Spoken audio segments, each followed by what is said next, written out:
Hi everyone, I'm Tally, this is Farrell and we are Bored of It, and welcome to Bored of It's most played games of all time as of 2023. Yep, so this is the third installment in this series, and pretty much this week, every year on the year, we look at what our most played games are.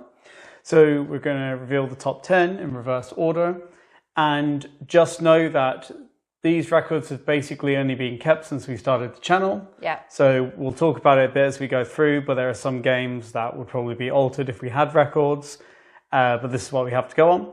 And we're also going to share what the rankings were in the previous years to compare to now, basically. So let's jump straight in to number 10.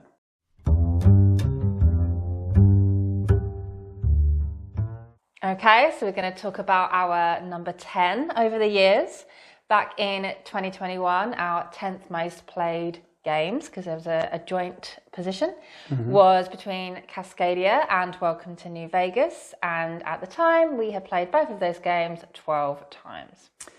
Then, going to 2022, Cascadia still in 10th place, but had jumped up with 22 plays. And now in 2023, no sign of Cascadia at 10th. It is now joint between Secret Hitler, Tapestry, and The Quest for El Dorado with 23 plays each. And also, one thing to note as we go up this list is that for some people, these numbers might not be that big. But obviously, as we said, it's only since we started the channel. And on top of that, because we're reviewers, we constantly jump to new things. Yeah. So it's hard to actually go back to games sometimes that we would like to play as much as we want to. Yeah. But yeah, so we have a triple tie. Yeah. I'm a bit surprised about maybe Quest for El Dorado in a way. I don't know if I thought that would be more or less. It's like a weird one for me. Because we don't play it very often, but when we do play it, because it's your mum's favourite game pretty much, we often play it maybe like 8 times in a weekend. Yes. So we must have played it not that many occasions, but a lot of times and those occasions, and we count that as like an individual play, right? I think that's true. So what's interesting is that Secret Hitler has been on the list every time because we played it a lot before we started the channel and kind of the first year, but we actually haven't played it since we've been doing these lists. So it's been at 23 plays on every list we've done so far. Right, okay. Yeah. And then Tapestry has jumped into the top 10, and that's because we got sent the expansion to review this between the last video and this one, and we played it a couple times to test that out. Yeah. But we definitely, Tapestry is not our favourite game by any means, but we find it very playable. Yep. It's one we get out for comfort, I would say, and certain friends that we have really like to come back to it. So it will always be one that I think will keep on going up because we probably play it, you know, a couple of times a year, right? Yeah. So. But yeah, so let's go to number 9.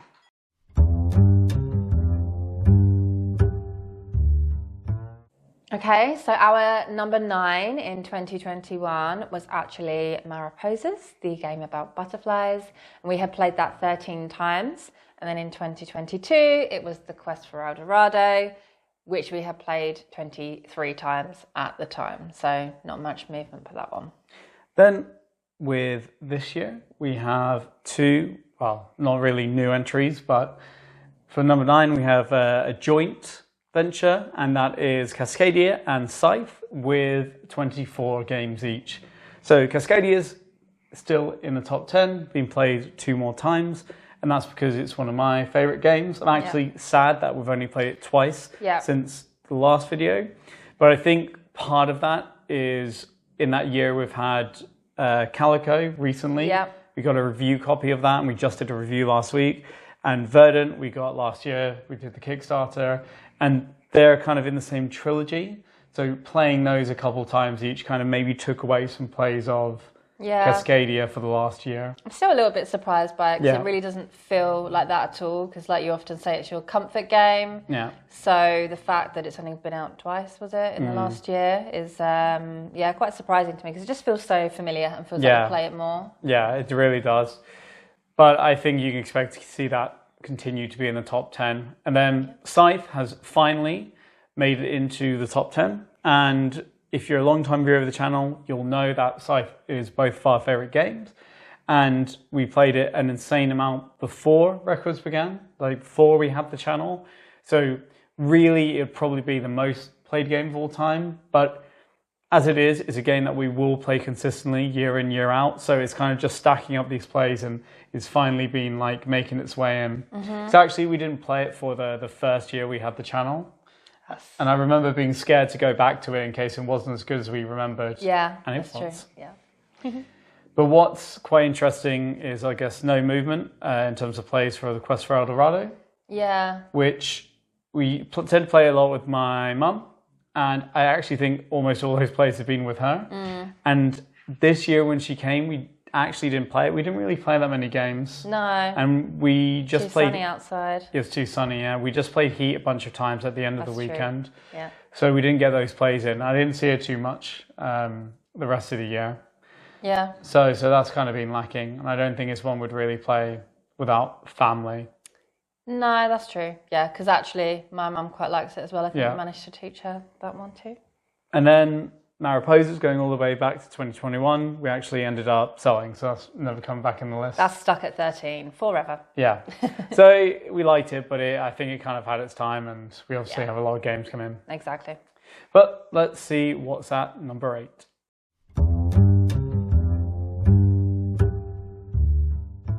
Okay, so coming to number 8. Our number 8 back in 2021 was, again, joint. It was Micro Macro and Nidavellir, and we had played both of those games 16 times each. Yep, and then in 2022, it was Secret Hilo. As we talked about earlier, it hasn't moved since we started doing this list, but it was 8th that year. And then this year, we have some new entries, and it's a 3-way tie. So with 28 plays each, we have No Thanks, Long Shot the Dice Game, and we have Rustling Leaves. Does those 28 plays of No Thanks count when we jimmied it ourselves and used around? Okay, you counted those. Oh, yeah. Okay, nice. We homebrewed our own No Thanks when we went to Florida early last year. And that's when we first played it. And then we eventually bought the official version. Proper, yeah. And then we've played a lot because my family went pretty wild for it. Yeah. So I played a lot with them. No Thanks is one that, so probably had like something like 12 plays at the time of the last video. And now it's just like, whoop. Again, 28. One of those games you play 2 or 3 times at least. Yeah, in exactly. A session, right? It's very addictive, very fun. Rustling Leaves, I feel like, is one that we very often take on holiday or like take out and about with us. So it doesn't surprise me that has so many. I think we played it quite a few times when we went to Norway last year. Yeah. Rustling Leaves, we played in Italy a bunch as well. That's true. This year, not too long ago. Holiday game. And then Long Shot the Dice Game is one that, so if we did the video last November, we only got that in April and it exploded in plays. So I think it had 27 last year. And then this year we've only played it once, and that was quite recently. Played it with my family in Ireland. So we just haven't got it out again. Yeah. Although I do really like it, but some say you've got your money's worth when you played it that many times. For sure. So Rustling Leaves is one of our favourite roll and writes, and I think what helps replayability is you have 4 seasons.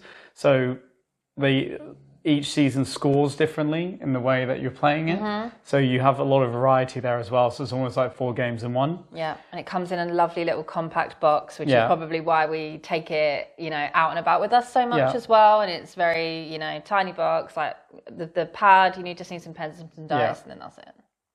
But so these are all games we really enjoy, and I wouldn't be surprised if they keep going up or you see them again next year. But let's move on.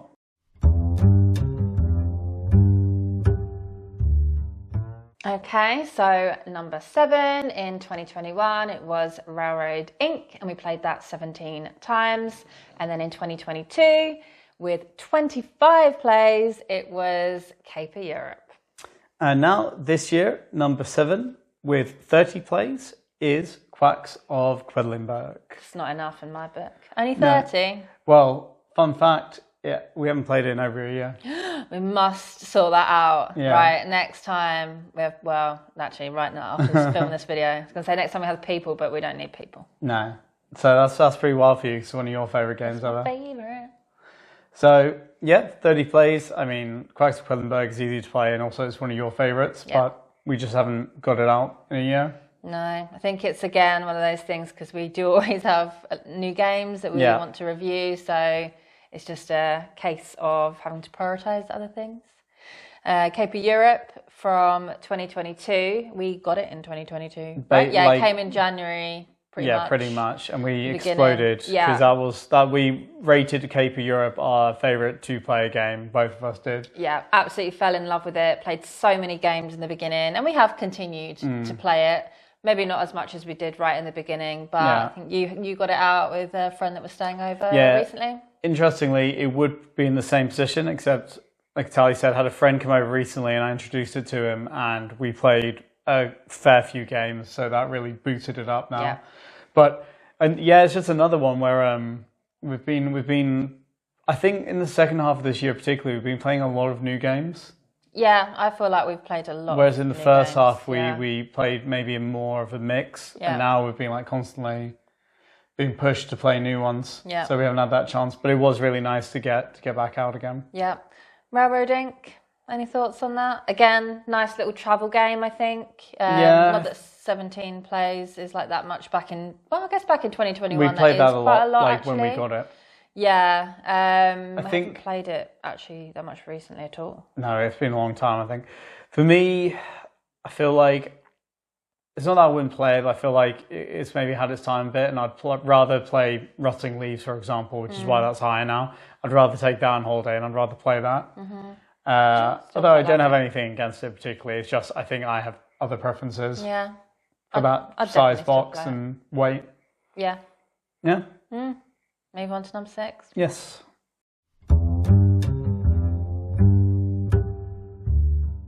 So in at number 6, we have the game that wins the award for the most consistent because it's been in the same position all 3 years, and that is Wingspan. In 2021, we played it 18 times, and then in 2022, it was 26 times, and 2023, it's made it up to 33 games of Wingspan. Yeah. So this is one that obviously keeps getting played. Yeah. And it's quite funny. It's a bit like Tapestry for us, where I think neither of us are uber wild about Wingspan, but there's just something very easy about getting out on the table. Yeah. It's very attractive to a lot of people. And I think what boosted this is we got sent the Oceania expansion to review, kind of after we made the last video, the start of this year, the end of last year.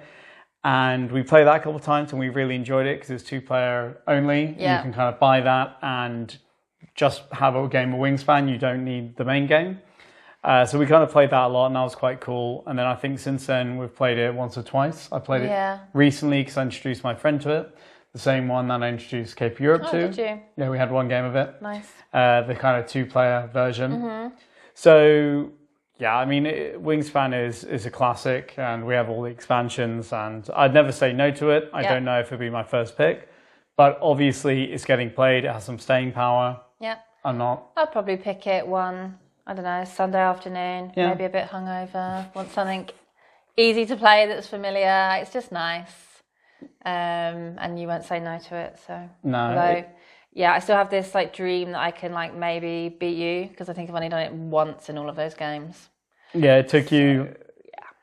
It took you till I think about like the 30th play to finally win a game of Wingspan. And I want to like hold on to that glory once more. So nah, I had to give up. We'll have to play it. It'll be what, like 60th game, 2027 by the time we do it. That's okay, as long as I do it. Yep. So we'll go to number 5 because it's only Wingspan.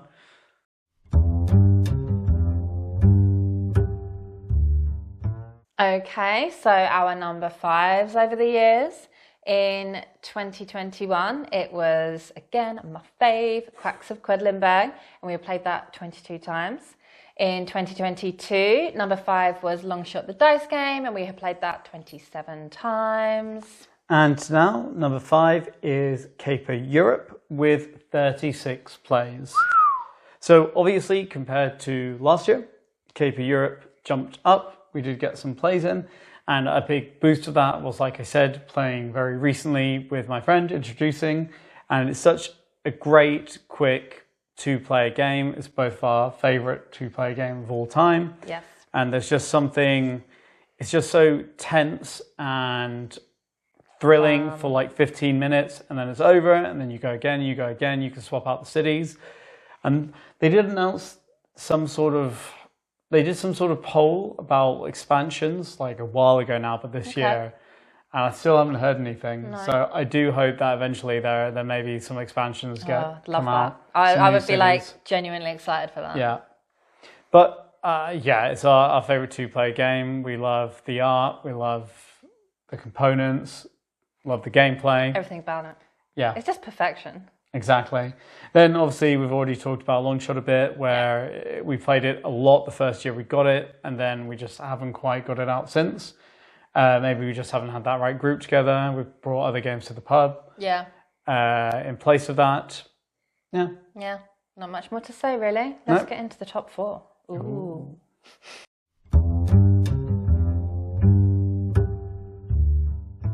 Okay, so in at number 4 for 2021, it was actually Root, one of our favourite games, and we played that 23 times at the time. In 2022, it was Quacks, and we have played that 28 times. Yep, and now, this year, that spot is taken by My City with 37 plays. So the reason there's so many plays in My City is because it's a legacy game, and the games are very short. Each one only takes 10-15 minutes, and you essentially play 24 games just to complete the campaign. Yeah, I mean, it's mandatory. It's mandatory, to play right? the 24. So we completed it. We did a review of it. We had a great time with it, and because we only played it 2-player, we can use the components that weren't used by the players to replay it. And so we kind of got started on that. And then we have only played a couple more games of it. It's actually been on our like to play shelf. Yeah, I've been wanting to play it for a while. So do I. I thought about picking it.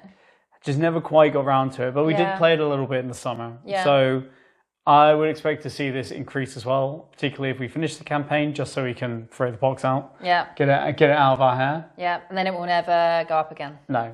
Then we have to play My Island, the sequel. Yeah, well, excited for that. Yeah, exactly.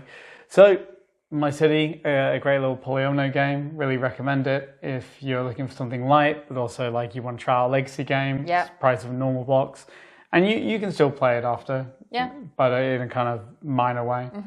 Or you can play it twice if you only play it 2-player. Yeah. Like us. Yeah. I've heard a lot of people say, could you play it with friends kind of remotely? And I think if you both got your own copies, then you could do that. You could again play it through twice if it was like 2 and 2. Like 4 times, really. Or if it was 1 and 1, but if it was like 2 and 2. Yeah. Oh, yeah, that's true. If it's like 1 and 1, that's true. 4 times, that's not bad. Yeah, so let's go to the exciting time, the top 3.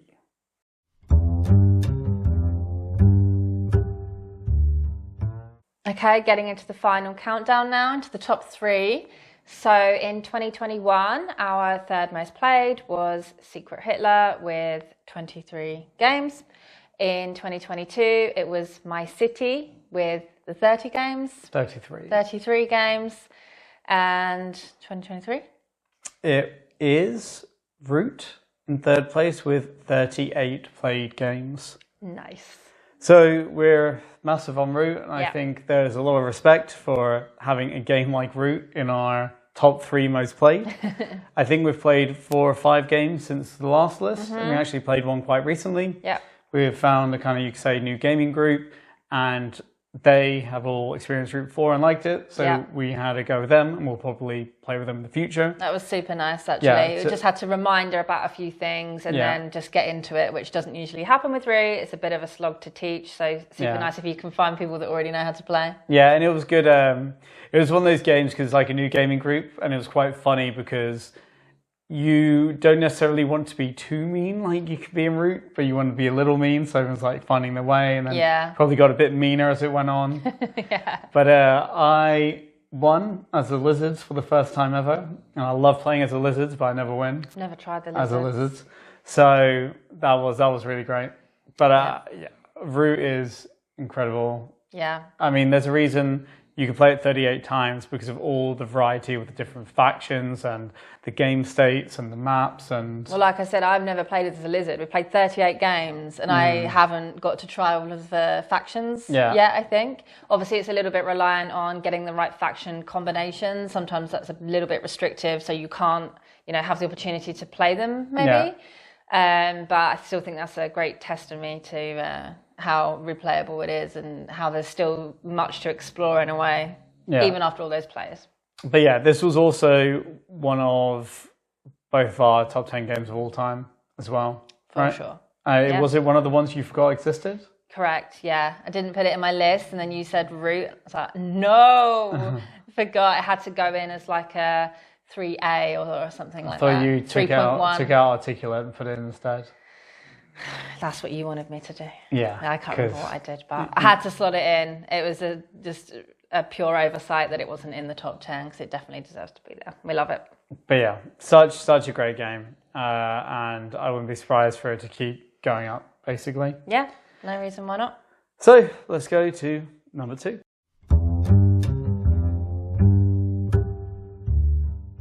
Okay, the penultimate, number 2. In 2021, it was My City, and we played 24 games of that. And in 2022, it was Root, and we played 34 games up until that point. Yeah, so obviously we must have just completed the campaign for My City. Yes. And we got a lot of plays in a Root. We've maybe slowed down a bit, but I hope to pick that back up. I agree. And get more than 4 plays in the next year. Yeah. So then we come to number 2 this year, and it is a new entry with 44 plays. Yeah. Okay, I don't know what this is. This is I haven't told you a real yet. reaction. So I am combining a series of games together. Okay. And that is the Undaunted series. And wow, okay. At the time of making the last video in 2022, we only had 9 plays total of Normandy. So all of that Undaunted has been like between the last video and this one. That's a lot of Undaunted. Because we played Stalingrad and then we got sent North Africa to review. That's true. And then we got Battle of Britain and we got the Reinforcements expansion because we did our buyer's guide. So that's a big part of it.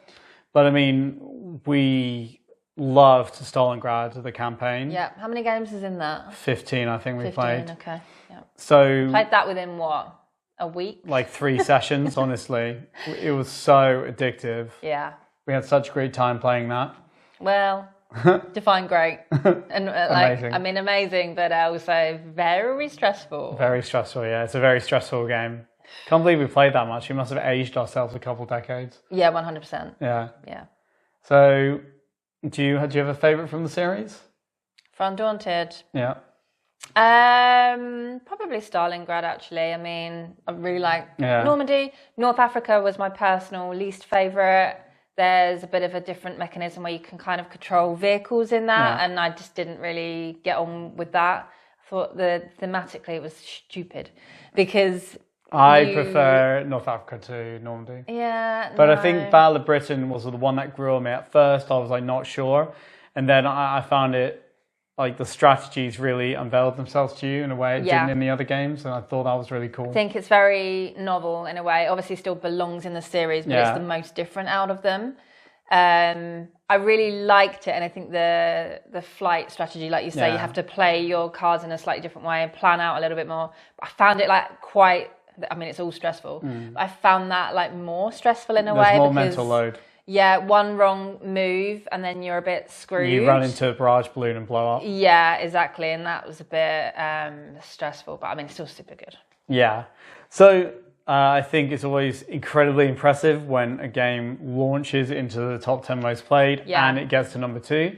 44 games, wow. And maybe you'll argue that they're all separate games, but I mean, if you play one Undaunted, it's basically the same game, just with different mechanisms. So I'm going to combine them together because there's a lot of Undaunted. I think that's fair. Yeah.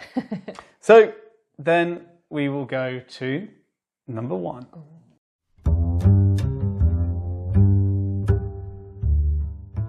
Okay, so number one, another game that is super consistent, maybe a little bit boring for one of these lists, but what can I say? We play it a lot. It is Codenames. So in 2021, we had played it 25 times, and then in 2022, it had gone up to 48, and now it's at 55 games.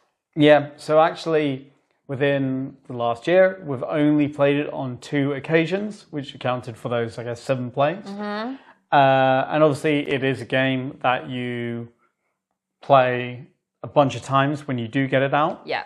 I think part of what has made it only be played 7 times, because it is kind of a go-to family game, is that we discovered So Clover last Christmas, and that has been a big hit, and we played that.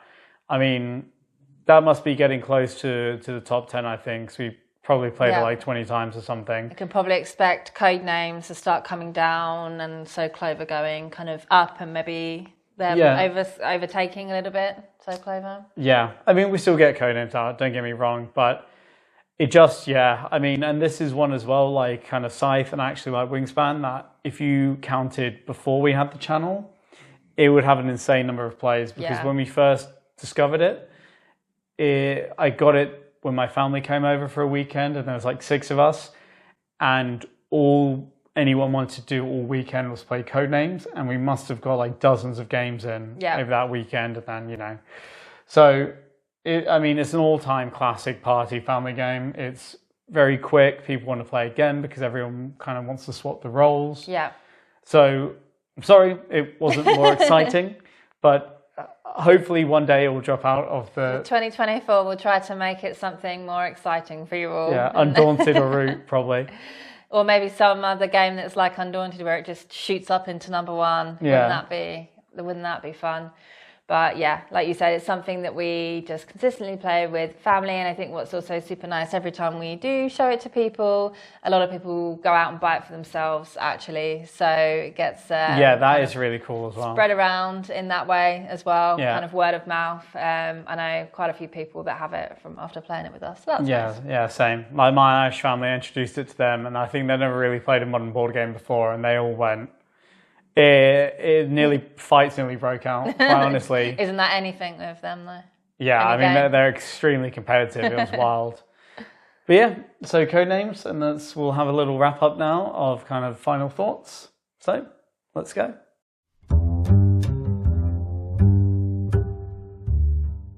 So just some final thoughts. Obviously, that was our list of our most played games since we began keeping records. And I find it really interesting that now we have quite a nice balance of our favorite games versus games that are easy to play. Because I know we've discussed this before, where it's interesting how I think, especially in previous years, the list was more populated by games based on their ability to get it to the table, rather than maybe our favorite games. And games that you can play multiple times in a session, right? Yeah. It's driven... Exactly, games you can play with family. Yeah. And now actually I think there is, for both of us actually, like 5 games on the list that were in our top 10 games of all time. So it's nice to see that we appreciate those games and we're getting to play them. Mm-hmm. So that's quite cool. But obviously there's still something to be said for just ease of maybe introducing a game to someone, ease of getting it to the table, because we still have Codenames, number 1. Mm-hmm. We've got things like No Thanks and Rustling Leaves shooting up there, even though they wouldn't be in our top 10. Yeah. But yeah, I just think it's quite nice, and I hope to see more heavy games in there. Yeah, that's what I was thinking for 2024. I'd love to see another Undaunted situation where something just, out of the blue almost jumps up there and gets in there, or even something completely new. I think it would have to be amazing, and it would have to be short. Like we just said, it's sometimes a case of ease and playtime that makes it get up there. To now be able to fight against all the other games that we've been playing for 3 years now. I guess that's the challenge. Yeah, exactly. It would obviously look a lot different if we only took, a single year. Yeah. But this is of all time, so it might be hard for a game to fight to get up there. But I would like to see it. I think for me, it always humbles me, or I don't know, makes me really scared. How fast time goes when we play a game and you log it into the records and you say, hey, we haven't played that game for a year and a half or something like that. And it's just always so crazy to me that it feels like a month ago or something, and actually it was a long time ago. So it's quite nice to keep the records as well. Think about what we were doing in life around that time, and like different people that we might have been playing with a lot more, and the kind of context around it. Yeah, I think I did like this year that there was a bunch of games that did jump in, like No Thanks and Rustling Leaves. And I hope that keeps happening. I wonder now that obviously the longer this list goes on, the maybe more, what's the word? Just the more, it won't be as different each year. It'll be pretty stagnant, is my worry. Yeah. But then there's also the possibility that maybe we just won't play a game for a year or two. Yeah. Maybe we'll just be over it and it will drop out, and then something else takes its place over time. So it'll be interesting to see where it goes on. And speaking of, maybe in terms of prediction, maybe Dead Reckoning might knock on the door, because we're playing with the Saga expansion, that's true. which kind of requires you to replay it a lot to see everything come out. So maybe we'll play that a bunch of times. You never know. That's also one of my favourites, so I'd like to see that up there. So that was our most played games of all time as of 2023. And in the future, we will do one of these for the year of 2023. But that won't be till January, obviously, so we can fully record everything we played in 2023. Yeah. And Christmas might change things. Exactly. And we'll also have a video, of course, coming in the next couple of weeks, where we'll discuss our favourite games of 2023. And we'll rank them as per usual, and then maybe you can get some nice holiday ideas. We'll also have our, hopefully, Great Western Trail buyer's guide of the trilogy. And we hope you enjoyed this video, and if you did, please consider subscribing if you're not already. Feel free to ask us any questions and share your most played games of all time. And we will see you next time. Thanks a lot. Bye. Bye.